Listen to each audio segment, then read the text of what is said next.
Welcome to The Explainer, where today we're jumping right into a pretty wild military scenario, how the US could, hypothetically, seize control of the world's largest island. So let's just get right to it. Why are we even talking about Greenland?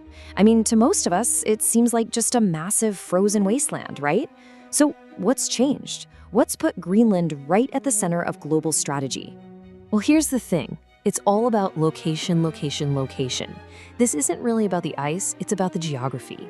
Whoever holds Greenland basically controls the strategic high ground of the entire northern hemisphere, because it sits smack dab on the shortest flight path for any intercontinental missile. All right, here's how we're gonna break this all down.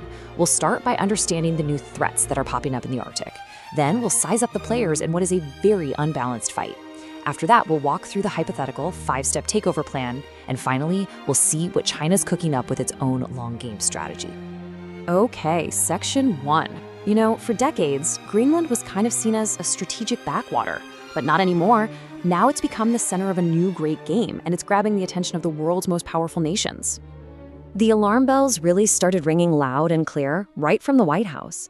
According to the source material, a 2026 warning pointed out a massive increase in Russian and Chinese ships around Greenland. They said the island was literally being swarmed, which signals a huge shift in the region. Right, on to Section 2. And this activity, it is not random. This is a very calculated, very strategic push by two global heavyweights. You've got Russia reasserting its military might, and at the same time, China is playing a much longer economic game that has some serious military implication. Yeah, check this out. Russia has brought more than 50, that's 50, of its old Cold War bases back online. They're essentially building a new Iron Curtain, but this time it's made of ice and armed with advanced S-400 missiles and jammers designed to blind US sensors in a fight. In this threat, it's coming from all sides. On one hand, you've got Russian bombers, nuclear-capable ones, mind you, flying right up to the edge of US radar, just testing our defenses. On the other, their ships are quietly mapping out those vital undersea data cables. You know, the ones that carry pretty much all the communication between North America and Europe. Think of it like looking for a kill switch. And then there's China, pushing its polar Silk Road and eyeing Greenland's massive deposits of rare earth minerals. Okay, Section 3. So, if the US were ever to make a move, they'd have to go through Denmark, because Greenland is officially Danish territory. And folks, this is where you see just how lopsided this hypothetical fight would be. We're talking about a political crisis that could shake the entire NATO alliance to its core. Let's start with the money, because it's just staggering. The US military budget is over $1.5 trillion. Denmark's is about $12 billion. That is not just a gap, it's a canyon. The US budget is literally over 100 times bigger. And when you look at manpower, it's the exact same story. The US has an active force of 1.4 million. Denmark's entire military is just 20,000 troops. A single US airborne division could show up and outnumber their combat forces on the island 10-1. It's just no contest. And up in the air? Forget about it. This chart says it all. The US operates over 13,000 military aircraft, including the world's most advanced stealth fighters.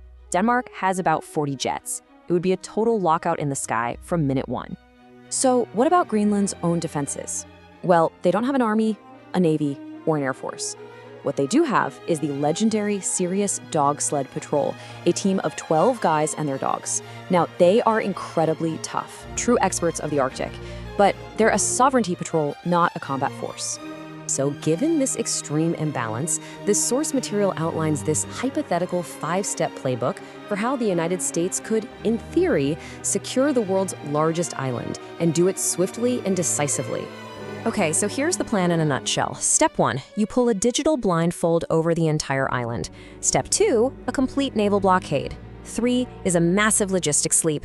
4, securing those silent undersea assets. And 5, you fortify the place for the long haul. In the first few hours, it would be all about total control.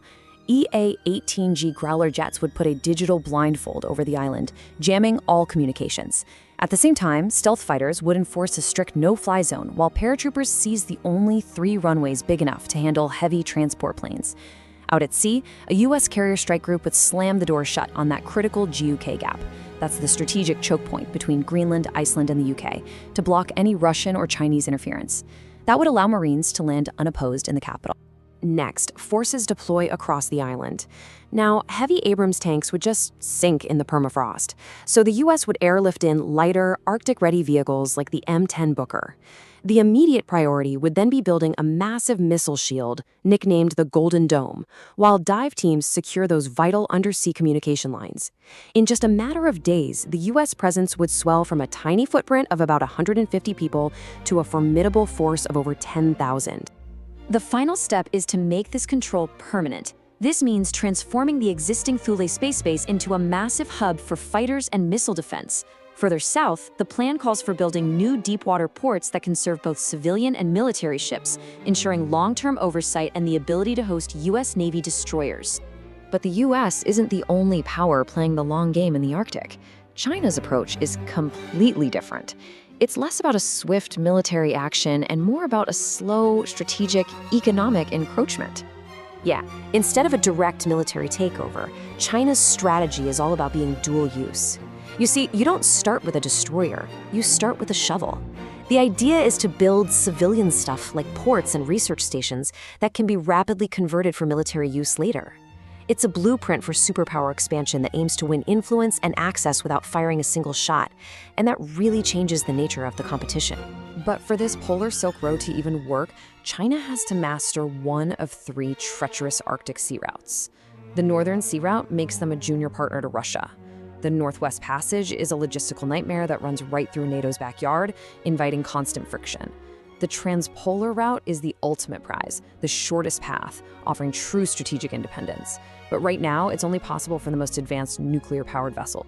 So both of these hypothetical scenarios, one of swift military force and one of slow economic influence, they both point to the exact same conclusion. The Arctic is heating up fast.